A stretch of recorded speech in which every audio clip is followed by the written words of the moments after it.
This is Emilio. This is Dr. Mama Beast. And this is Humanity the Podcast. Welcome to our episode with our first guest.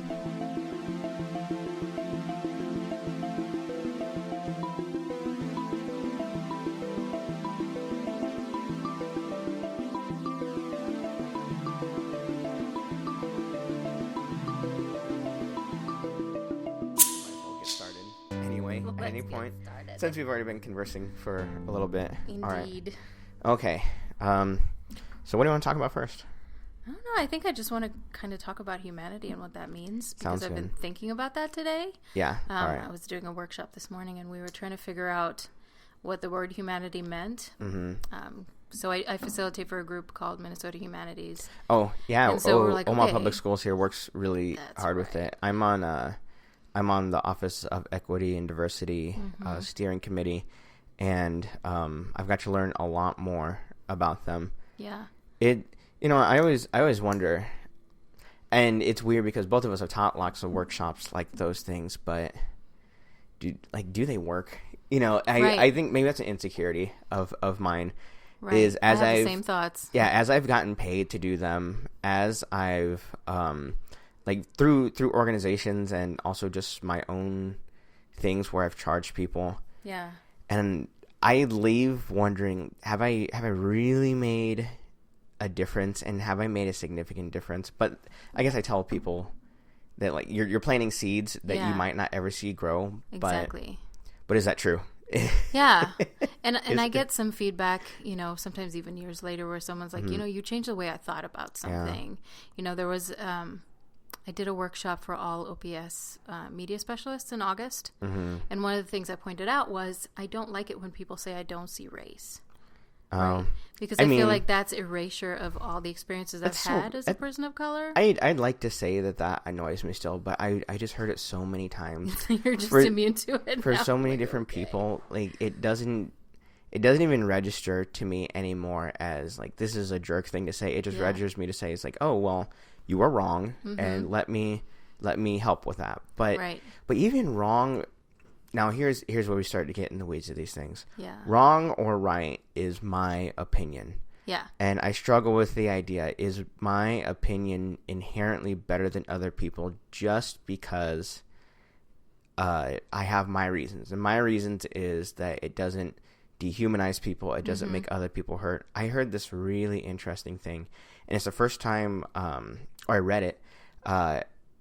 And what I read was the argument for libertarianism, and I kind of joke around and said libertarianism works great as long as you don't live around other people, right? I love that. Yeah. Well, and what I read, but it was the first libertarian argument that I saw that I said, okay, I can see where they're coming from. Maybe I don't agree with it, but I see where they're coming from, and it was that it's kind of like if you were driving down the road and you see someone on the side of the road. Is it a nice thing if you help them? Yes. But does any government, should they have the ability to punish you for not helping that person? Right. So in the way that charity is nice, that's all well and good, but do other people have the right to force you to be charitable? Mm-hmm.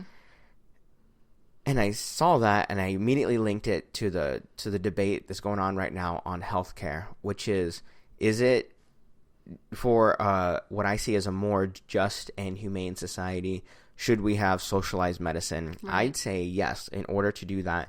And in my opinion, that's what I think is right. But should we force people to pay for those things? Now, well, here, I have all my ideas on that, but what are your ideas on that? Well, when you're talking about is it right or is it wrong, I've stopped thinking about things in terms of right and wrong. And instead I think about it as harm reduction and getting rid of harm. So instead of is it right and is it wrong, I think, does it hurt somebody or does it help somebody? And so when we think about healthcare, not having socialized healthcare, that harms a whole bunch of people. And if we do have healthcare systems that serve more people, then of course that helps more people. And also, what is our responsibility as human beings, right? So why are we here? What kind of society do we want to live in? do we want to be selfish human beings who don't care about other human beings? And so, this morning I was thinking about humanity and what that means. And I came across this quote by Desmond Tutu, who was talking about, the South African philosophy of Ubuntu. I don't know if you've heard about that before. I've heard of it. Yeah. And so we were trying to define Ubuntu, and I was like, why don't we just look at it from the point of view of the actual South African people who live Ubuntu? So Desmond Tutu says that Ubuntu speaks to the very essence of being human. We say, hey, so-and-so has Ubuntu. Then you are generous, you're hospitable, you're friendly and caring and compassionate. You share what you have. It is to say, my humanity is caught up, is inextricably what you have, is bound up in yours. We belong in a bundle of life. So we say a person is a person through other persons. Mm-hmm. And so it's thinking about yourself as a member of a community, right? And he goes on to say a person with Ubuntu is open and available to others, affirming of others, doesn't feel threatened that others are able and good, for he or she has a proper self-assurance that comes from knowing that he or she belongs in a greater whole, and is diminished when others are humiliated or diminished, when others are tortured or oppressed or treated as if they were less than who they are. So, I don't feel good when people in my community are suffering, right? Because even as a member of a family, I know if my sister's hungry mm-hmm. or if my sister's in pain, I'm not going to rest easy. Why don't we extend that out into the community? And to me, that's what humanity is seeing other human beings as a part of your humanity. Yeah, right? I'd say that's always the goal for me. Yeah. I think it's easy to get jaded because there's so many examples of people not doing that, but something I like to encourage the teens that I primarily work with is that maybe it's easier to see the negative things that people are doing. Oh, yeah. And it's harder to see the good that people are doing, but people are also doing good mm-hmm. every day. Every day people are doing good and maybe not telling anyone, or maybe it just goes overlooked. I know for me, I'd say especially when I was a teenager, very, very pessimistic, really mm-hmm. Looking for the negative in things. And I think I can say a few years later, it's probably because it was a survival tactic. I was nervous, right? It's a scary thing to wonder who's going to hurt you, how they're going to hurt you.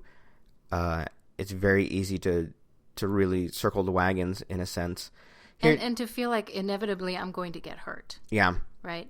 Definitely. And that's something that I think is so prevalent right now in the United States and in dealing with other people is level of trust is at an all-time low. Mm-hmm. It's I don't think I've seen people be this distrusting of people for a while, but I say that, and maybe I should just say in the media or in popular culture, but this has always existed here, especially when you look at what they call oppressed populations, minority populations. Kind of the question of like, well, why don't you trust this group or this group, like the police or like politicians? And now this is all really hit the mainstream media waves, and in a way, people are saying, well, why bring this up now? And I've been in this field for a while, and you've been in this field even longer, mm-hmm. and we've been talking about this for over a decade. Yeah, we this has never stopped. When I taught a class called Race, Class, and Gender in the United States for social workers, and so it was looking at how those three identities have affected human welfare from the helper perspective. Yeah.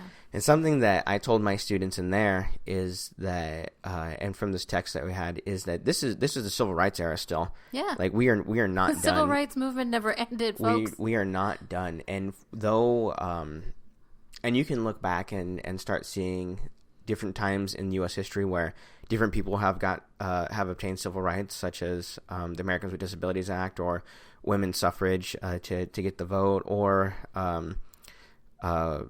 the Civil Rights Act or the Voting Rights Act that came immediately after. But I mean, don't forget, we've only had same-sex marriage in this country for a few years. I think it's been 3 years, has it? Was it 2014 that it passed? But even when we think about voting rights, we still have barriers to voting. We still have masses of people who are incarcerated and have become felons who are legally enslaved and still can't vote. Yeah, I saw this documentary, and I forget what country. It might have been Sweden, But every time someone runs for public office, they go into to prisoners, and they have them field questions from prisoners, because the idea is that, well, they are also members of this country, and they should have rights to vote, and they should be able to determine things. And though they have done some violations of the law, doesn't mean that they're no longer human or able to vote. But I think that's a pretty novel concept for those living here in the United States. And not just if you are in prison, but also if you are undocumented, or if you don't have citizenship. So it took me years and years and years to get my citizenship, right?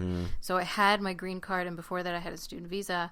But that entire time I was paying taxes. I was contributing to society, but I had no say in how my money was spent, because you can't vote until you're a citizen. So when you think about the concept of taxation without representation, there are millions and millions and millions of people, including people in prison, including people who are undocumented, including people who don't have their citizenship yet, who can't vote. So we're still seen as not quite 100% people. So here's a question for you, because I think a lot of people wouldn't know about this, but we hear all the time about the citizenship test. Yeah. And I think maybe her reaction kind of tells it. But really, is it a joke? Like, what's going on with the citizenship test? It is the weirdest thing in the world. So they give you this list of 100 questions that you're supposed to study, right? And it's ridiculous stuff like, who were the authors of the Federalist Papers? And what is the name of the island that the Statue of Liberty is on? Like, who's that really going to help? Yeah. And so you have to study these 100 questions. And I remember studying for it, and American people were trying to help me study, and they had no clue what was going on. Then you go in for an oral interview in English, right? And the is it always in English, or will they provide? It's always in English, because that's part of it, is you have to speak English, right? So they ask you these questions. They pick 10 questions out of that 100, and they ask you in person, and you're across the desk from, the official. I can't remember what they're called exactly, but so the official is sitting in front of you. They ask you these 10 questions, and you're supposed to answer 6 of them correctly out of 10. 6 out of 10? To be able to get your citizenship. And so for me, he asked 6 questions. I got all 6, and then he just quit asking. Okay. But it just seemed so ridiculous that I had to go through this whole thing. And every American that I talked to, because I asked the same 6 questions to just random people in my life, they didn't get 6 right. Well, here, can you say some of them right now? Do you remember any of them? See if the listeners can. Okay, so author of the Federalist Papers, I remembered. Okay, wait. So that's the first question is, yes. Who are they? Who are the authors of the Federalist Papers? So I'm going to do my best and answer them. I have no clue. I can't even start one. Some of them were I easier. love history, and so I don't even know. So do you remember the answer still? I know Alexander Hamilton was one of them. Okay, Alexander Hamilton. And then I completely forgot everything else. Okay, well, okay. I memorized so, it. There's one. What is the name of the island that the Statue of Liberty is on? I got this one. All right, so a few seconds for listeners. What is the name of the island the Statue of Liberty is on? It is Ellis Island, right? Yes. Ellis Island. Actually, no, I don't think it is Ellis. Oh, is it not? It isn't Ellis Island. No. You're right. It is. Oh, I am 0 for 10 right now. You want to try again? Staten Island. Nope. I'm terrible. I don't know anything about New York. Island. Wow, that is embarrassing. I know. Who is the governor of the state that you're living in? I know that one. So, anyone here, we are recording this in Nebraska, so your answer might be different if you listen somewhere else, but who is the governor of the state you live in? And? Our governor right now is the esteemed, very wonderful Pete Ricketts. That is him. Who is the person who vetoes bills? Who is the person who vetoes bills, like federal bills? Mm-hmm. All right, so who is the person that vetoes federal bills? It is the President of the United States. That's correct. Correct? Yes. All right, I'm doing better. Yes. Now. 2 for 2, or 2 out of 4. Some of them were easier. Like, if the president is no longer president, if they can't serve, then who becomes president? Okay. So I wonder how far the line of succession you could go. And by the way, this is not like multiple choice. They don't give you answers you can pick from. It's just like, what is the answer? All right. So if the president can no longer serve, it is the vice president. And then after that, right now it'd be Paul Ryan, wouldn't it? Would that who would go? It would go Donald Trump. I think it goes to Secretary of State. Say After Secretary the of Vice State. President. So never mind. It'd be Rex Tillerson right now. So it would go Donald Trump, Mike Pence, Rex Tillerson. Wow, can you imagine Rex Tillerson as the president? Right. Another question was, what is freedom of religion? We could have define a it. president do the named Rex. whole Could you thing. believe? Can you? Yes, which means king in Latin. Which would be amazing. All right. Yes. So what was that question you said? What is freedom of religion? What is freedom of religion? He's like Jeopardy. Yeah. Right. So that's a great question and really interesting because the country was really founded by people who felt they were being religiously persecuted, right. And so came over here. And I don't know. I think it's easy, like as many people do, to lament that people don't understand history or don't have just some base level of knowledge. But truly, right now, I feel like we suffer in this country because we don't know what that means. So I think, what is the answer that you gave? And then I'd like to look more into that. So what kind of answer did you give? I think I said something like you have the freedom to either practice whatever religion you have or not practice religion at all. Mm-hmm. And that's the correct answer. Good. Okay. Good enough. All right. I was reading way too into it, which I've been accused of before. This is one that messed me up a little bit, and then I remembered. But what is America's national anthem? What is America's national anthem? Mm-hmm. What is the name? You've made me doubt myself now because I felt really confident. So for everyone listening, what is America's national anthem? Is it the Star Spangled Banner? You are correct. Oh yeah. Do you know who wrote it? I could make some guesses. I don't think they'd be right. So it's Francis Scott Key. Okay, I would have been very wrong. And he wrote it after the bombing of Fort McHenry during the War of 1812. All right. This one was interesting. What is the collective name of the first 10 amendments to the United States Constitution? I know this one. So, what is the collective name of the first 10 amendments? It is the Bill of Rights. That's right. I did pretty good. I think I stopped counting. So I'm not sure what my score is. Who was the first United States president? That was one they asked. Yeah, who was the first United States president? George Washington, who did not have wooden teeth. He had dentures, some of which had the teeth of enslaved people in them. That sounds like a grim history. That sounds like a comic book villain, doesn't it? Like right now, if someone was running for president of the United States right now and like, oh, he keeps dentures. Yeah. Also, they have other people's teeth in them. Yeah. That he is captured and will not let go. Yeah. Let's dehumanize folks even further. It was geez. What are the opening words of the Constitution? What are the opening words of the Constitution? How many do they want? All right. So what are the opening words of the Constitution? 3 opening words. So we, the people. Correct. In something to form a more. In order to form a more perfect union. Yeah. Yes. What is one right or freedom guaranteed in the First Amendment?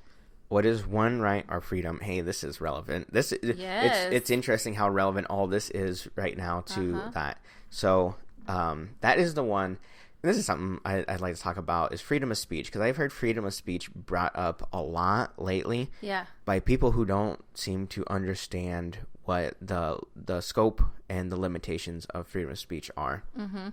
So one thing I've heard recently is and it sounds so surreal to say this, in 2017, I'm not surprised because again, we've been in this field for a while, and the first time I met a white supremacist, I think the first time I had a conversation with a white supremacist, it was at this youth camp that we used to do that was all based on learning about other people. And was this one of my students? I don't know. I don't think the school you were at was the same thing. So no, he came from Western Nebraska, and and so he disclosed that his family were white supremacists, and so was he. And we had a conversation of like, what do we do? Do we send him home? Whatever. And the executive director at the time said, we're going to let him stay, and we'll just watch what he says. But otherwise, we just treat him like any other teenager. Yeah. And he actually turned out, it just like any socialization works, is that's what his family said. Mm-hmm. So that's what he kind of learned. Yeah. I had another student when I worked in a group home for teenagers recovering from drug and alcohol addiction, whose name I didn't even put two and two together, but it was like a white supremacist concept as their first name. Oh. And so, I don't want to say the name in case because I can't imagine it's a very common name that's out there. But she was, and I didn't realize it didn't dawn on me for some reason that it was this word. But I got to know her very well, and she was, she was in recovery for drug and alcohol, so she had her own issues, but otherwise we got along pretty great. And then one day after knowing her for about 4 months in the therapeutic setting, she just mentioned, oh yeah, my dad is very heavy into white supremacist stuff, and so is his whole side of the family. Mm-hmm. And I said, oh, well, that's interesting. How do you feel about that? Yeah. She just very casually says, oh, well, I don't agree. And, but it's so interesting because for them, just commonplace, just completely 100% like, oh yeah, dad's a white supremacist, right? Mm-hmm. So with these white supremacist rallies, protests, and things popping up nowadays, I've heard some people lament people being fired because they say, but it's their First Amendment right to say that. Right.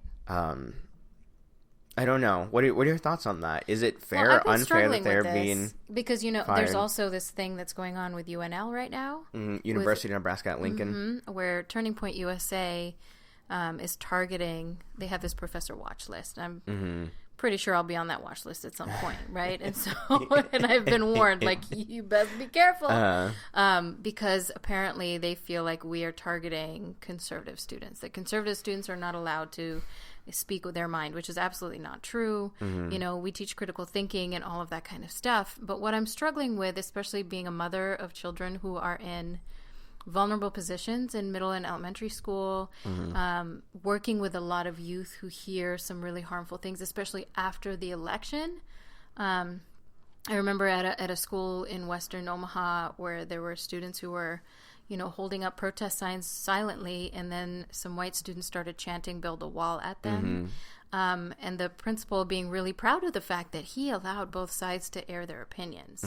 So my thing, and I'm going back to, again, my philosophy of harm reduction, is in one case, so the students holding up their protest signs were not harming anybody. They were speaking up for their humanity, right? They were saying, hey, we are human beings. We deserve to be here. We deserve to be safe and respected and being given dignity and being celebrated and honored.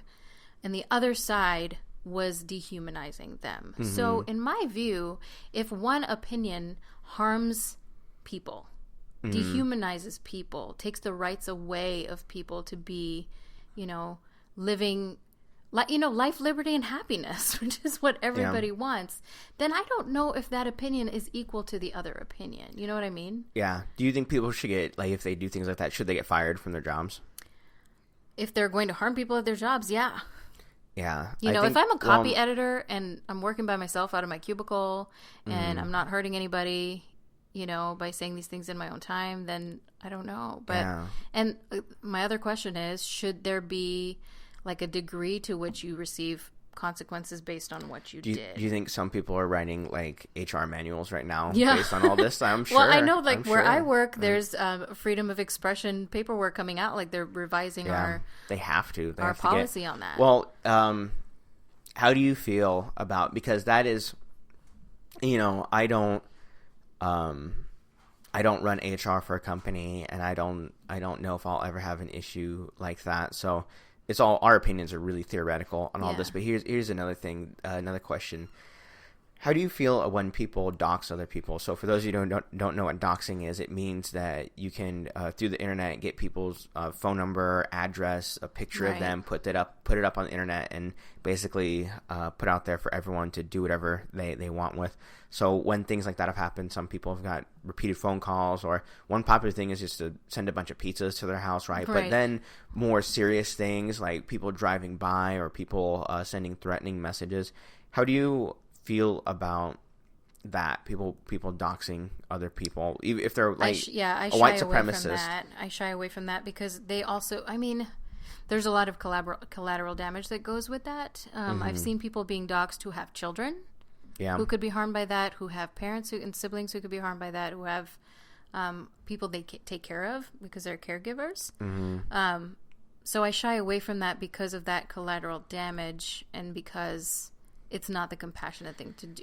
Even though, I don't know. I go back and forth because I know if somebody came up to me and did something to one of my children, I'd punch the Nazi. Like, that's what I would do. Yeah, that's something that I was just about to ask is, and I get, Hillary Clinton said something, and a lot of people panned her for it, but I agreed with it. And I didn't agree with Hillary Clinton with a lot of things, but I agreed with this. As she said, she has a public opinion and a private opinion. I think what she was trying to say, and I'm not sure because I feel like I got the message, but maybe she didn't, her messaging could have been better, or I don't know if people are being purposely obtuse, I can't tell, but she said in having a personal opinion, private opinion, what I think she was trying to say is that I have an opinion that I think is good for me and the way I live my life, and then my public opinion are things that I'm willing to make policy on and things that change. So I struggle with this because we cannot, as a society, we cannot function on having it be public policy, as in put in laws that if someone has a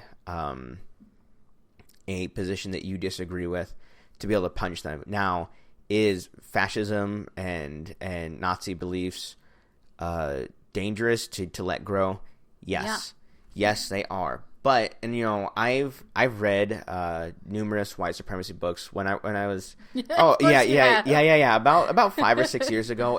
And if you know me, when I get nervous about things, I read them. I dig all the way down because it makes me feel better. And in numerous books, they use those types of things as marketing to younger kids. They see they hate us. See, they hate you because you're white. Teaching at South when we had Fred Phelps and the God Hates Fags people come and protest, I had to teach my kids, you do not go out there and throw stuff at them because that's how they make their money. They're going to sue they're you, lawyers, right? They for will violence. Sue the pants off you. So you just need to not, and it was hard because we can't say you don't deserve justice or, but we don't want to feed into that.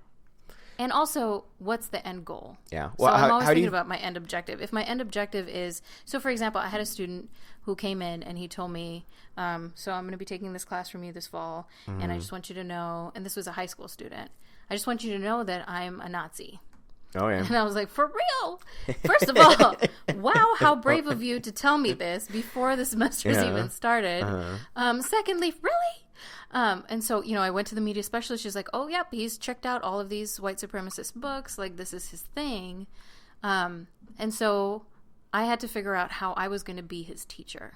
Yeah. Right, as a woman of color, as a queer woman of color who's an immigrant. And here's the thing: you were the adult in that situation, but it's still scary. It's extremely scary. But the fact that he had the courage to come and tell me that, gave me a level of respect for him. But I had to keep my end goal in mind, which was I have to teach him.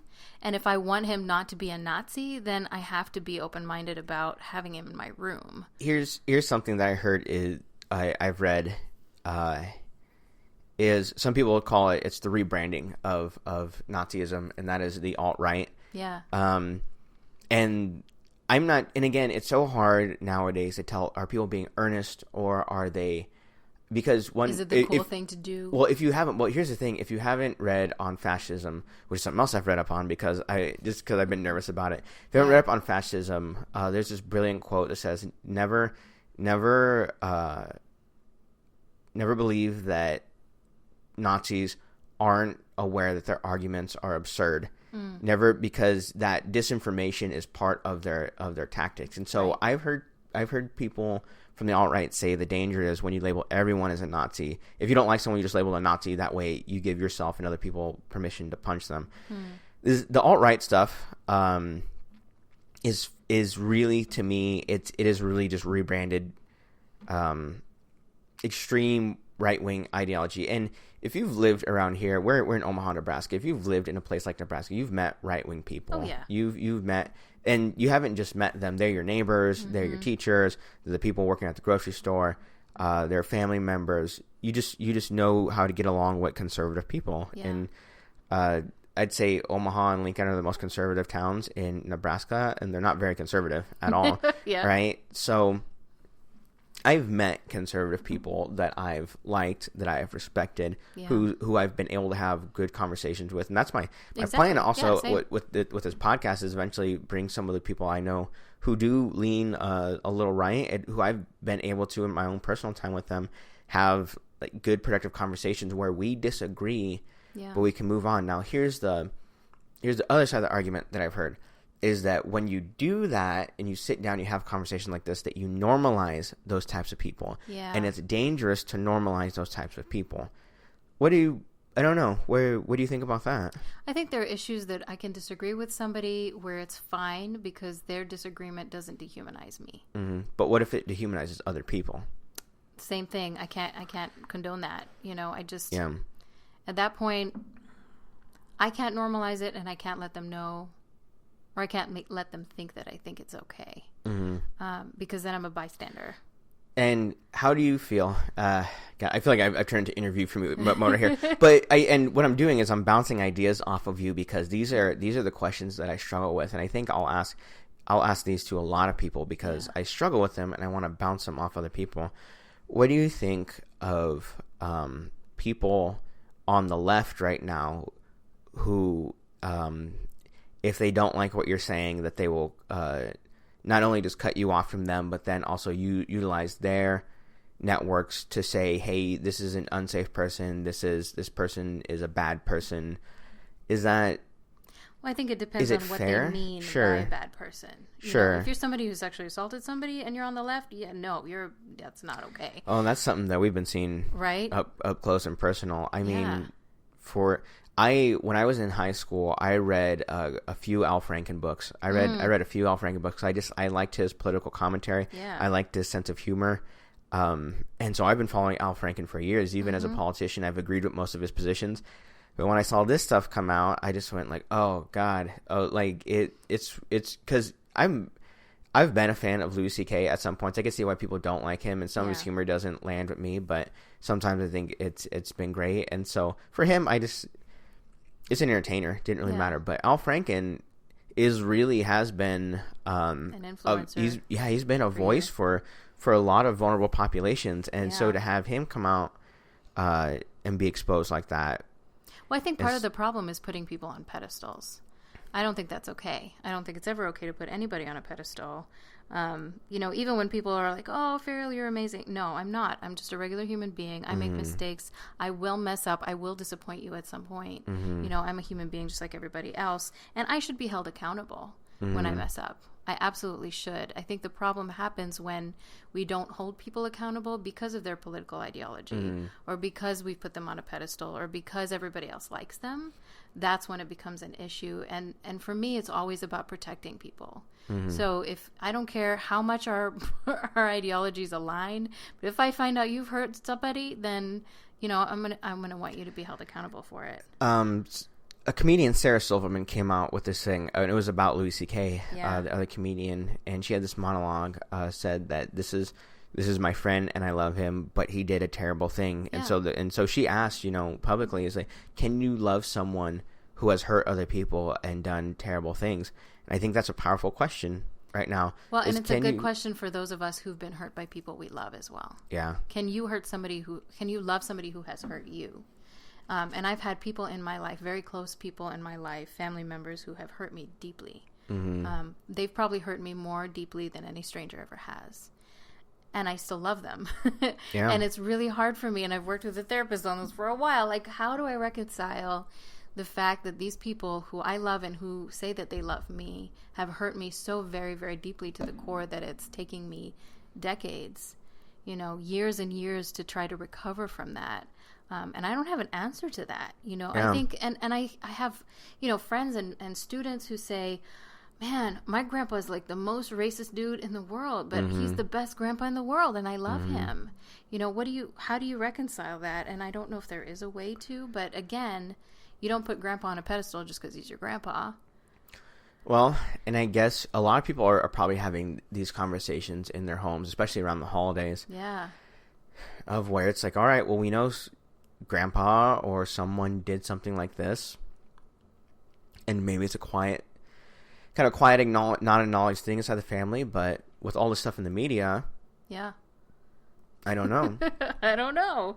It's and I think that's another part of humanity, is that we have to recognize that people don't always do good things. Sometimes people intentionally do harmful things, or sometimes people I had a professor once and said a line, and it drilled right into the center of my brain because I loved it so much. Who said that humans are rationalizing creatures, not rational creatures, because humans are incredibly irrational, but we are rationalizing, which means that when we do something, we usually give ourselves permission to do it somehow. Yeah. So even people who do these terrible things, they usually in their mind have at least an okay reason. Maybe not a good reason, but they have at least an okay reason. Yeah. It's okay for me to do this because blank. Now, that doesn't... You can't cash that in. It doesn't do anything for the survivor of whatever trauma that it's been inflicted on them. Yeah. But... It's how do you I asked this to a student the other day, and it's an age-old philosophical question. Do you see humans as inherently good or inherently bad or something else? I think it's something else. I think all humans are inherently capable of both good and evil. And it's about the choices that we make in the moment. About whether we're going to feed that good part of ourselves or feed that evil part of ourselves. I hate when people say, oh my gosh, they're such good people, this is such a good person, or because that is it's such black and white thinking, which I think leads to a lot of issues anyway. Many Absolutely. of the problems we're in this world are because people are black and white. They're like, this is right and this is wrong, and there's no areas for gray in between.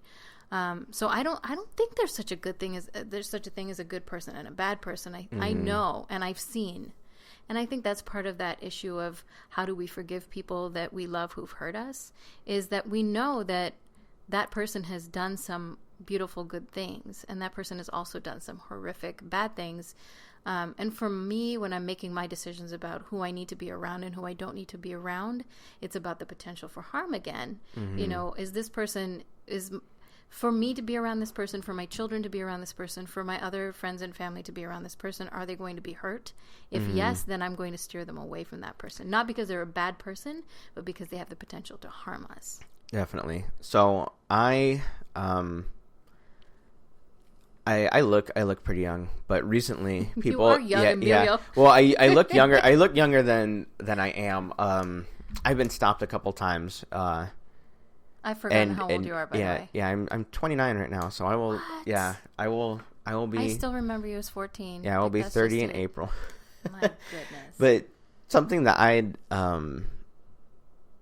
that's been on my mind lately is, what are we?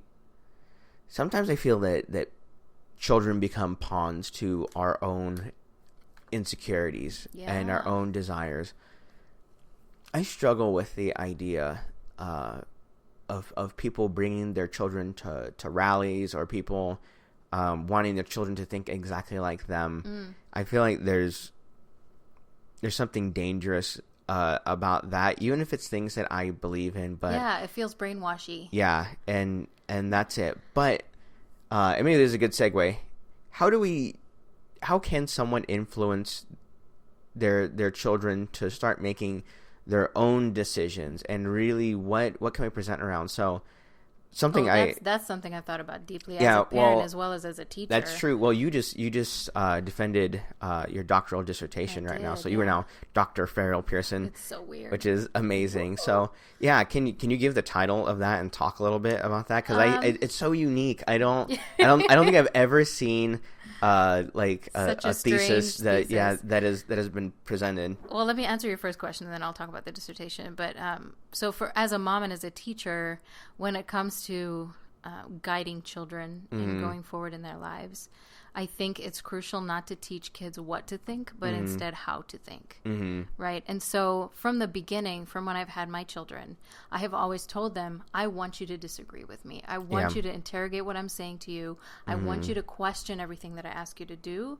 and figure out why and whether or not you agree with that. And so my kids are used to doing that, but I come across their friends and other kids that I teach, and they're so not used to doing that. And so they'll see something in black and white, they'll see something in print or on the internet or on the news from that very biased news source, and they assume that because it's been published that it's fact, right? And I don't think we do a good enough job as educators and as parents in really teaching kids to interrogate reality and teaching adults to interrogate reality, because we're like, oh yeah, I saw it on, the number of people have come up to me, I saw it on the news that, this woman came up to me the other day and she's like, so have you read the Quran? You say you're a Muslim, but have you read the Quran? And I said, yeah.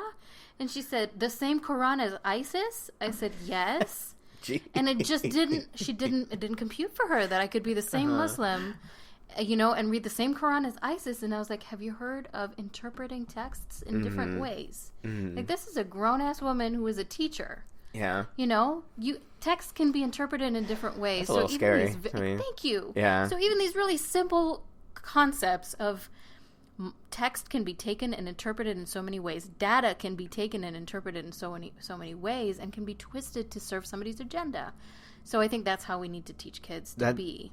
That's something that I've thought of extensively. Is that I have, and maybe it's just the academic in me. Anytime I see someone post something, it can even be something silly on Facebook, and it says scientists prove that blank that so and so happened, like people who are left-handed are kinder, right? And I said, I was like, that's not how these papers work. They can like say in this group that more people tested this way or that way, but it doesn't prove anything. Correlation doesn't prove causation. Yeah, and sometimes I feel like even in the social sciences is we have a pinhole in the fabric of reality, is because even replicating social scientific papers is so hard to do, and it could be whoever was administering the test, those participants. Someone could have woke up on the wrong side of bed that day. It could have been winter, it could have been summer. What are the things that are happening out there? So that's just nails on chalkboard. But to your dissertation, speaking of academic papers, so my dissertation was exploring educators' perceptions of the impact of the Secret Kindness Agents project on themselves, on their students, and on their contexts.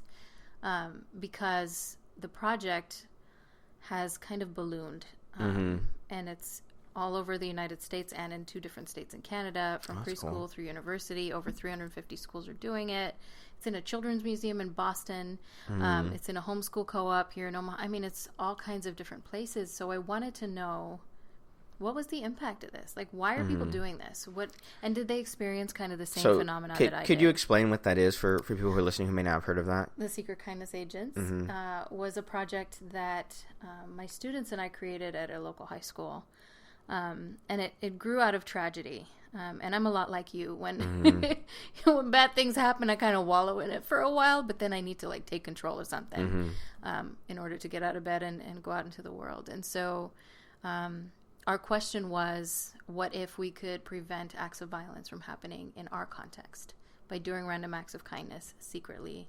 So we had to have agent names because we're secret. And so that's the basic, very, very basic premise of the project, is people doing random acts of kindness using their agent names. It's a very equity-based program because everybody has to come up with the acts of kindness together. It's not the teacher telling the students. The students get to be the ones to create those. The teacher has to do the project with the students, and they get an agent name too. They have to reflect upon how they're feeling. So it's about, psychology and all of that kind of stuff. What is your agent name? Mama Beast. Yeah. I was named it by my students. And actually I was Mama Beast before the Secret Kindness Agents ever happened.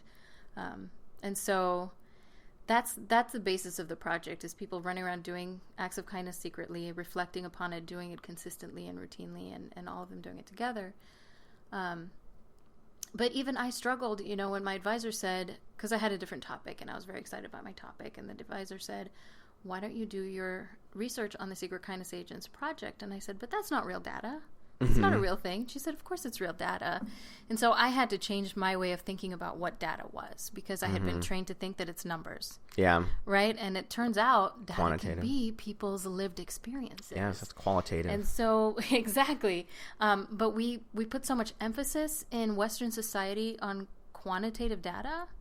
And even my partner, when I told him about it, he's like, but where are the numbers? Where are the numbers? And I was like, no, there's no numbers. This is about stories. Stories can be data.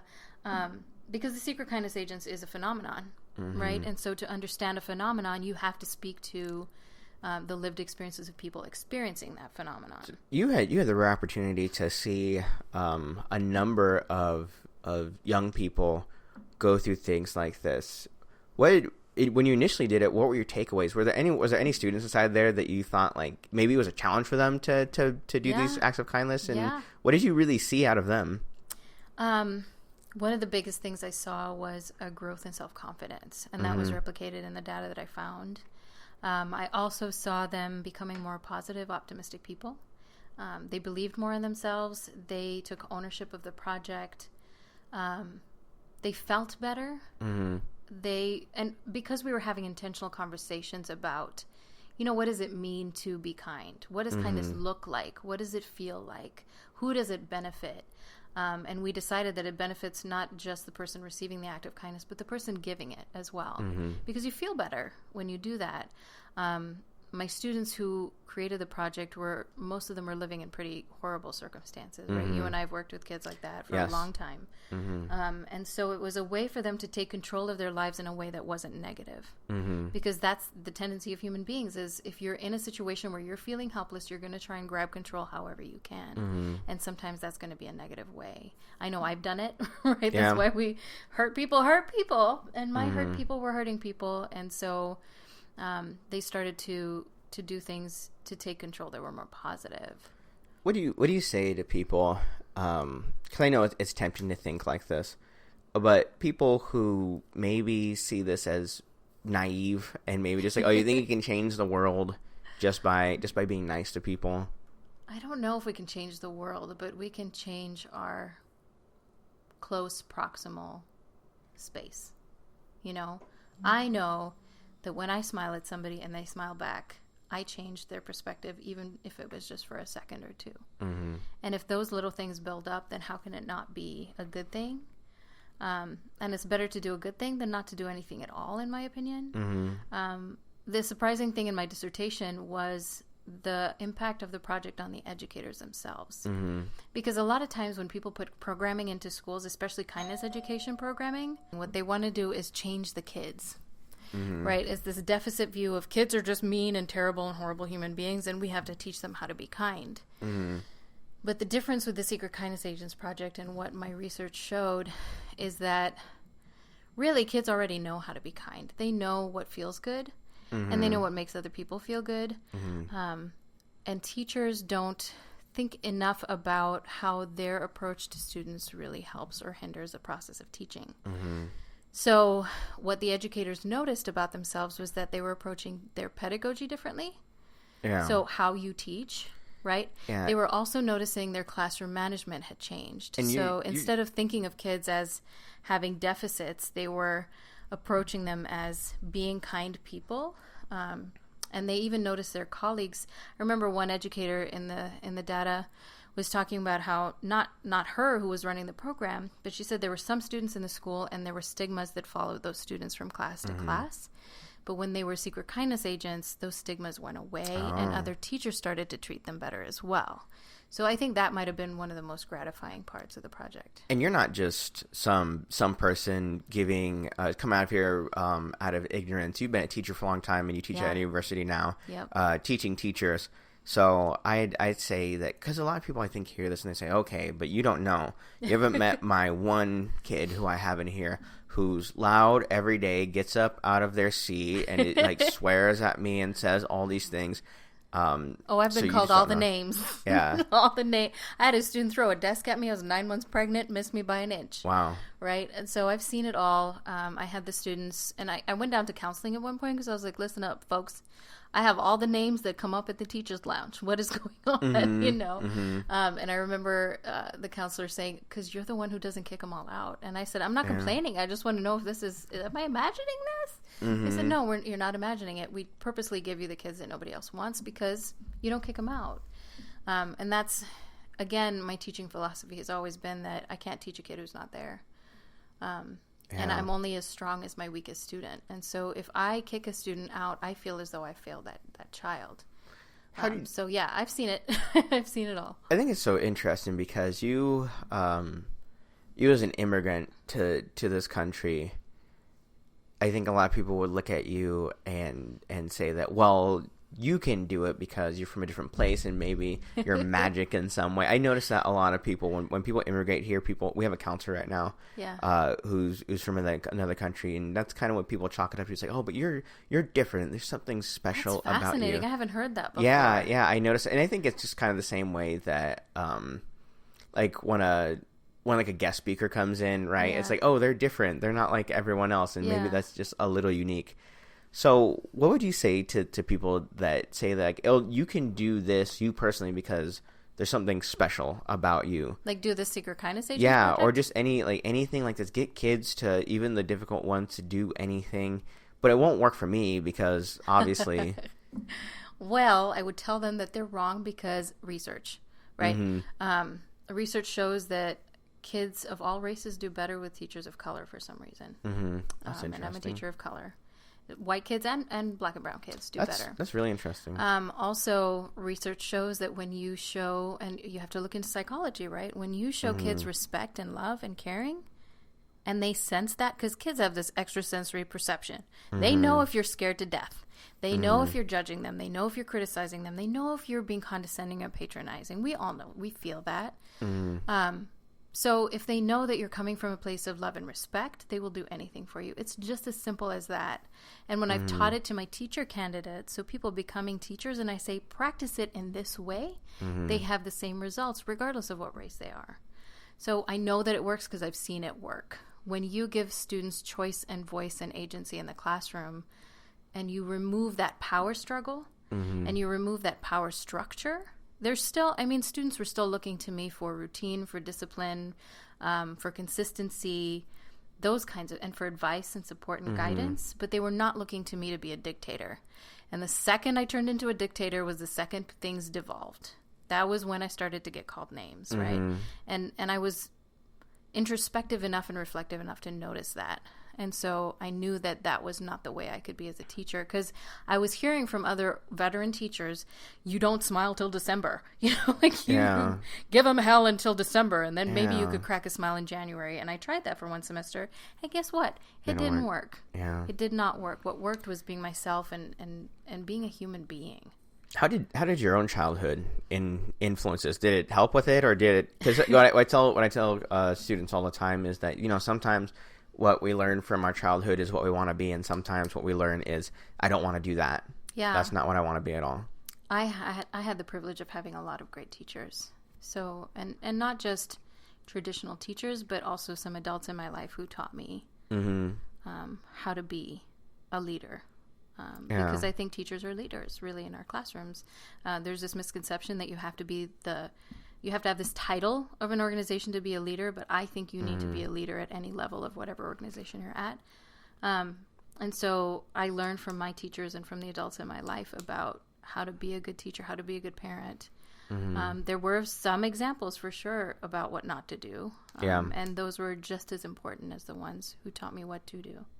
So I, hearing all this, and I've been involved. I've helped out with things here and there with the Secret Kindness Agents, and I think it goes back to the same question I had before. Is that sometimes I wonder, am I doing this to make me feel good, or am I doing it to help other people? I'm plagued by those types of things, right? Because there's this big thing, and it has come out a lot lately. I'd say in the last couple of years of people saying that that's performative, right? It's performative. You want people to see that you're doing good, and that, well, and I don't know if that takes away from it or whatever, but I don't know. Even in the sense of that, people like to criticize people. So have you felt any criticism doing this? Because it seems like such a wholesome, great thing to do, but not to my face, but I've heard rumblings, you know, and I know that those rumblings stem from insecurities of people. But to your question of, am I doing this to make myself feel good or to make other people feel good? My question to you is, why can't it be both? Yeah. I feel things like this are healing. Of course. And it was healing for me. I was in a dark place when we started this project. Of course I was in a dark place. And I don't think there's any shame in self-care. I don't think there's any shame in making yourself feel good. I think that yes, we're performing acts of kindness, but we're doing them without expectation of reward, and we're doing without expectation of thanks. So it's about doing acts of kindness for the sake of doing acts of kindness, but also recognizing that, yeah, it does make me feel better. And that was part of the reflection that students do when they do the project is, how did it make you feel before? How did you feel before you did the act of kindness, and how did you feel after?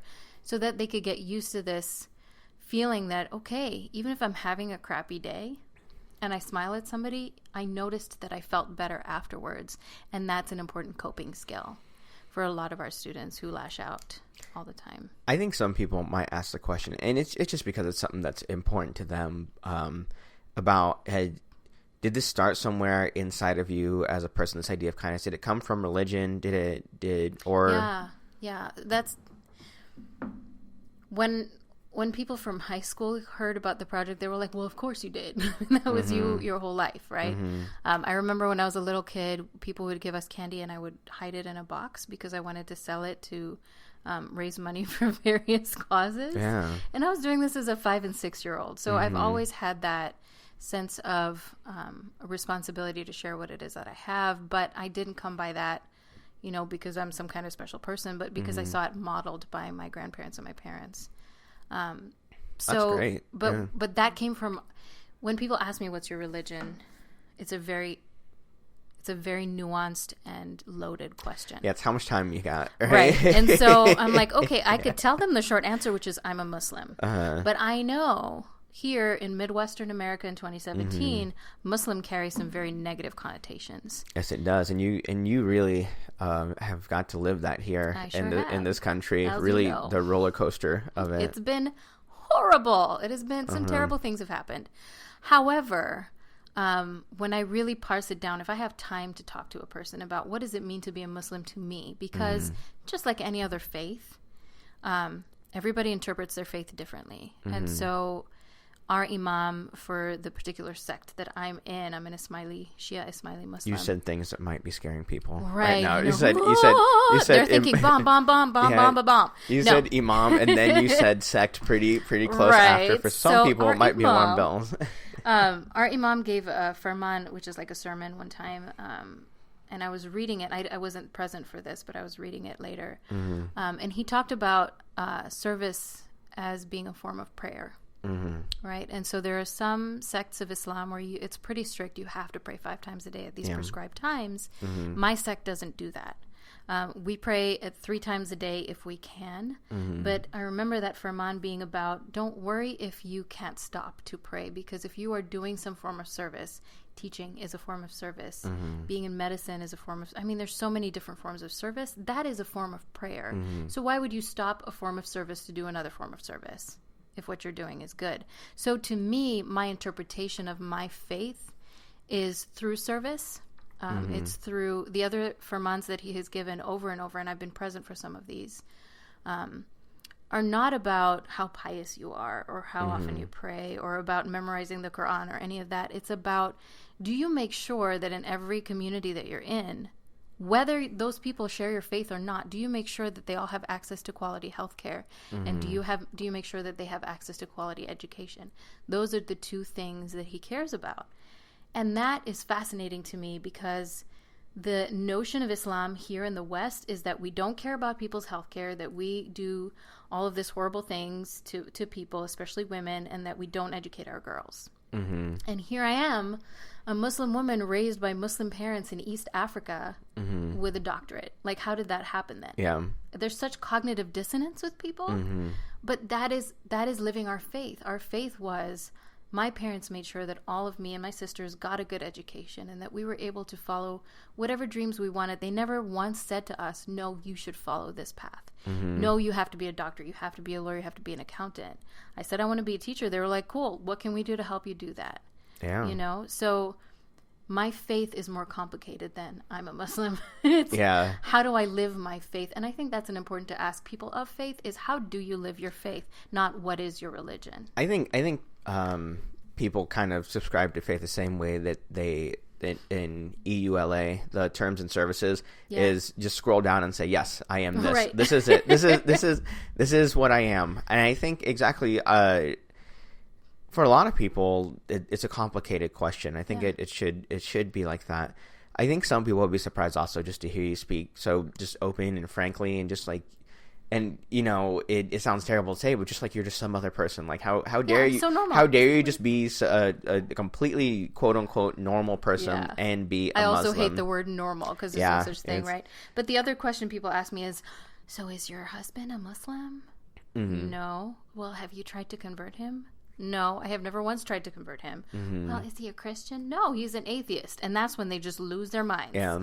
Like, what are you how can a Muslim be married to an atheist? Uh-huh. Like a fly marrying a bumblebee. Like, what is happening right now? And then they're like, the biggest thing always, what about the children? Mm-hmm. What about the children? What, the children are just fine. I have a child who's an atheist, and I have another one who goes through 7 religions in one day. And that's fine. They're on their little journeys. And I don't care where they end up as long as they're compassionate human beings who serve their communities, right? That's all I care about.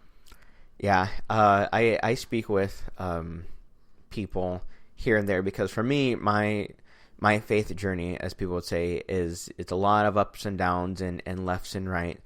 And something that I struggle with is the desire to be seen as kind and good and compassionate without actually having to do kind and good and compassionate things, right? Yeah. So I remember once upon a time I had a friend who you know who's practicing Buddhist, and myself finished a seminar teaching at a church, and someone said you're good Christians, you're doing God's work, and both of us were just kind of like, well, and then someone else joked and said, because you know, and again, I'm kind of like you, I could give myself a label. I just don't like the word atheist because I feel like it's so staunch and bleak. And to be honest, and maybe I'll talk to someone here on the podcast, have the opportunity to do this, is I've met very few atheist people that I like because I think so much of it is nihilistic, right? Yeah. And I don't feel nihilistic about it. Joe Higgs from Oman Together, One Community, great community organization here. I had a conversation with him once, and he says, you sound like an atheistic Catholic, right? He says like, and that's, and because what I think is that I just don't like the mysticism of Christianity. I just don't like the idea that there's magic to be had. Right. But I mean, you look at Thomas Jefferson, all the way back then, didn't like that either inside the New Testament. So he took out all the references of mysticism inside of it and just called the book The Life and Teachings of Jesus Christ of Nazareth, because there's lots of great things to be found inside the Bible. There's also some not great things inside there, but just like any holy book, just like any book at all. One person I know, and it feels so bad. I've become disenchanted with them. Is when I was in high school, I think I was a senior, I read a book by a man named Sam Harris called The End of Faith. And so it was this atheist intellectual who wrote this book and really presented an argument saying that people who are fundamentalists can be harmful to the global society. And I thought it was like, oh my gosh, I've been looking for this for so long. And so I kept up with him for a while.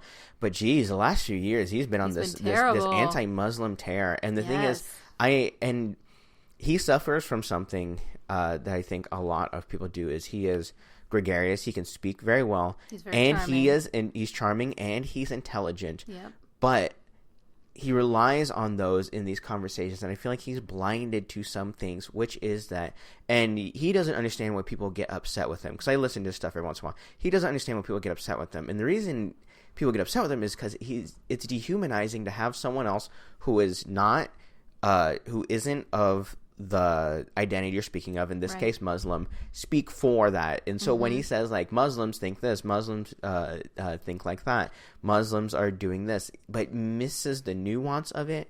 And I think that comes from the habit of people to see other people as finished products and see ourselves as works in progress. Black and white thinking, good and evil, putting people on a pedestal or down in the dirt. It's the exact same thing. It's dangerous thinking. It really, really is. And I think about how stereotypes get perpetuated and how dangerous that is, and how, Trump just retweeted 3 yeah, horrific things, Islamophobic things. that was wild. The For President of the people United who aren't States. Muslim, they were like, "Oh, that's terrible and bigoted." For those of us who are Muslim, we are freaking terrified. Well, because this is perpetuating those stereotypes that there's no such thing as, and people have told me this, there's no such thing as a moderate Muslim. You're all violent jihadists who want Sharia law. They don't even know what Sharia law is. Yeah. And they don't know what jihad means struggle. Right? My grandfather used to say the biggest jihad was marriage. And I was like, okay, dude. Yeah. You know, even though he had the most happy, sweet marriage in the world. But it perpetuates these misunderstandings, and that creates danger, because when people have this idea that, oh, okay, all of you are violent, dangerous criminals, and then the President of the United States is retweeting, and then when you look at how many people liked those tweets, that's the scary part for me, is who of the people who like those tweets are my neighbors, are my students, are my coworkers, people just walking in the street next to me. Is my life in danger because of this irresponsible retweeting? And you're not speaking from this as a hypothetical, because I've known stories you've shared with me of you living here, especially after 9/11 and then the subsequent wars in the Middle East after that, just how it's impacted your life here. Just very scary events. Yeah, it doesn't go away. And I worry for my children. I gave my children Muslim names. You know, I don't expect them necessarily to be Muslim, but I wanted them to have a piece of my culture, because their last name is Pearson. And so I'm like, you are not going to be James Pearson and erase my existence from your life. No, your name is not going to be that. So I worry about that. You know, after the election, some people were calling my son Allahi Akbar, like Allahu Akbar is what terrorists say. You know, and that was horrifying to me. And I hate that he had to go through that. It was incredibly painful. Formative years for him also. Yeah, it's such formative years. And you never know, like, is that going to be... I remember things that people said to me back when I was 6 years old. Yeah. Right? Cruel things that people said then. So you can only imagine. Yeah. Well, and here's a question to you. It feels like it's in vogue right now to criticize the president. And I think people, and I know from the things I read online, some people think that people are, and this is an interesting word, and I'd like to use it if it didn't come from the alt-right, but maybe I'll adopt it and maybe take that. But people think it's what they call virtue signaling, right? It's trying to show people, I'm a good person because I'm on this team. I'm a good person because I think like this. Yeah. Which I think really cheapens when... because I usually try to stay on my social media, and it sounds hard to believe in this for anyone who's been on my social media. I try to stay pretty apolitical, right? Just because I think, I can dislike someone who's the quote unquote boss and still be okay, right? Yeah. Like I can criticize them, but really, I've just been so worried about this, and it's because I've kept a magnifying glass on here. And for people who know me, they know that I really did, after President Trump won the election, when he took office, I said, I am going to give him a fair chance. Yeah. I'm going to give him a fair chance. And I think it lasted about 3 days. And then something happened within those 3 days of where I said, it wasn't, I disagree with that, but it was like, that is horrific. Yeah. It's a horrific thing to happen. So though it may seem in vogue, I'm not virtue signaling. I'm not trying to say this. And the thing is, if it was just Donald Trump's personality like this, I wouldn't mind. It's just that if you are in human services field, or you care about people, and you just look at like how dangerous it is right now, we're on the brink of a giant cultural shift for what I'd consider for the worse. Yeah. And making people less safe, taking away people's abilities to be upwardly mobile. A lot of people don't know this, but this is something I could say here, is a lot of people don't realize that 2 months ago, or I'd say in September, there was a program that was ended, which affected young people from Honduras, El Salvador, Guatemala, and I'm missing one, or that may be it. But what it was is that, because for people who don't know global politics, there's pretty on and off wars there, and political killings. Not quite a genocide yet, but just like that, very dangerous place to be. So people fled there, or they sent their children to get out of there, and some of them managed to make their way to the United States. And so they got to apply for a program that was created which was for the arrival of unaccompanied minors, and they become a special protected class called asylees, right? So they seek asylum. That was ended in September. It would just shut off completely, and that also affects people in Haiti. Right. So people in Haiti just a few days ago got the notice that in a year and a half they're going to send them all back. They're going to send everyone back to Haiti, and they're not accepting any more asylees from Haiti or from those Latin American countries that I just noted. And so we have a number of people right now, and I work with some groups that are here to help those people that they cannot go home. If they go home, it means death. Yep. It means death if they go home. So they will not. And I think it's so interesting that, and this is my opinion of this country. I mean, it was. I don't want to say too many buzzwords because it might make some people who don't know all the lingo, it might make their brain fall out. Yeah. But the idea that we can so callously turn our backs on immigrant populations when right now the majority of people who live inside the United States are from some other place that's not here. Yeah. It seems inhumane. It just seems almost unbelievable because what they're not doing is setting up another program to help with this. It's just a flat cut off right now. Yeah. So there's a lot of political pressure that's trying to be put on people to say, like, extend the program or at least do a transitionary program. Now, did Donald Trump do that on his own? Was he the person who said this and said, like, I'm going to do that? Well, what's happened is that his rhetoric has definitely fostered a climate where these types of things can exist. Do you know, I was down in Mexico City this last year, 2 years ago. Yeah. Well, I've gone 2 years in a row just because I met family down there and I really fell in love with the city. I thought it was great. Yeah. And the first year I was there, I walked by and I saw this building and it said the Museum of Intolerance and Genocide, and I said I have to go in there and see this. And so I went in there, and it has historical examples. So it has things about the Holocaust. There's actually a train car in there that carried people to the concentration camp. Yeah, and it gave all these historical examples, and then you get to the end, and it says what's happening today. And you go into this room, and it's a mirror, and you're supposed to look at each other, and then it shows different. Groups or different people saying different things. One of them is a comedian named Ari Shaffir who I think in the early 2000s had this character called the Amazing Racist, right? That was it. And so the joke is he would say super racist things, or he would the thing they have showing there is the going up to a place and trying to get day laborers, Mexican day laborers in the United States, and say like, hey, I need people to build a deck, all of you come here, and then driving to like an immigration office and like yelling for immigration and watching everyone run and just laughing as they ran scared.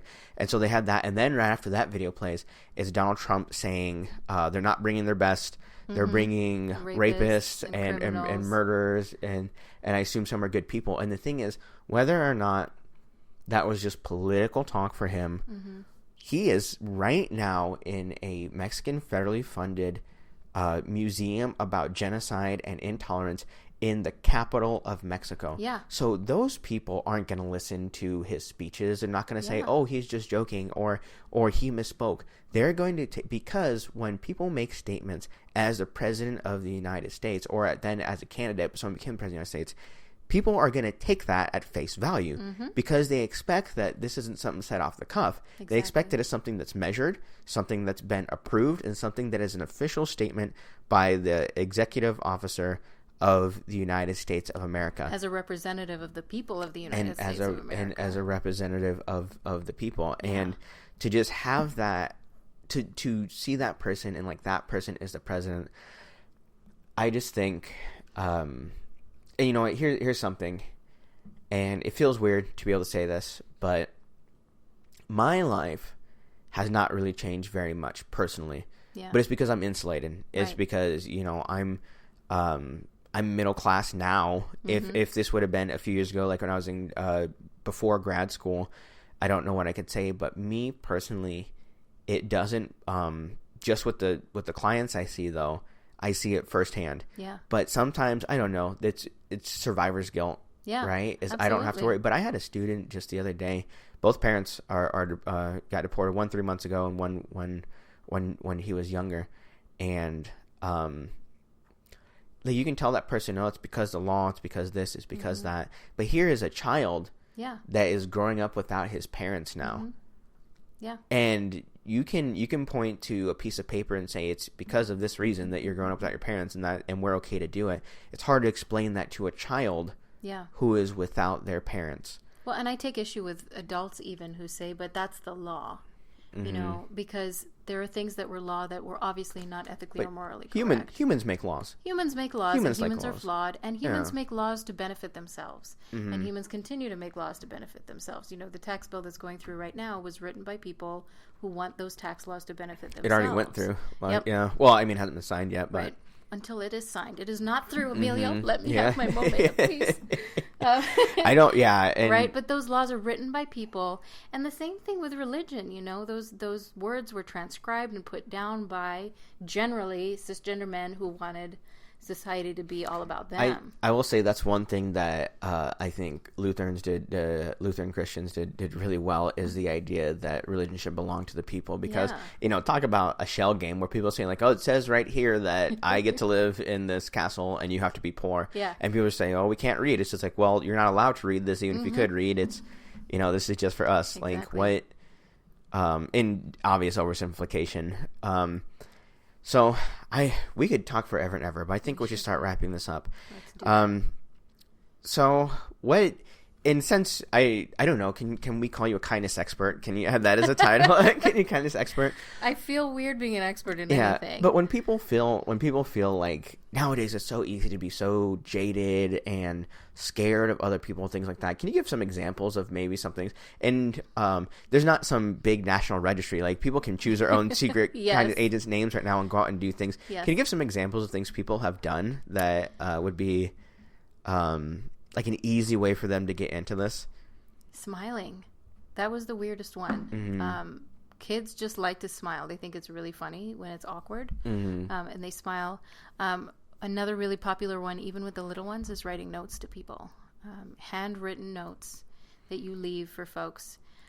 Doing little bits of service. You know, if you know somebody's having a hard time and you're a good cook, you know, cook them a meal. One of the things we talk to our agents about, or I talk to my agents about, is figure out what your strengths are and then use those for good. Because we all have power in some way, even if it's a tiny little bit of power. And so we have to decide to use that power to help people, right? So if you are a phenomenal writer, how can you use your writing to help somebody? If you're an amazing artist, how can you use your art? If you're a musician, which is also art, you know, how can you use music to better the lives of people? If you are really good at listening to folks, that is one of the most powerful things you can do for people, is just sit and listen without judgment. People sometimes don't want you to fix things. They just want to be able to vent to you, you know, and just asking, how can I support you? All of those are acts of kindness, and people think it has to be this big production, that it has to cost a bunch of money, that you have to make this big showing, but it really doesn't have to be all of that.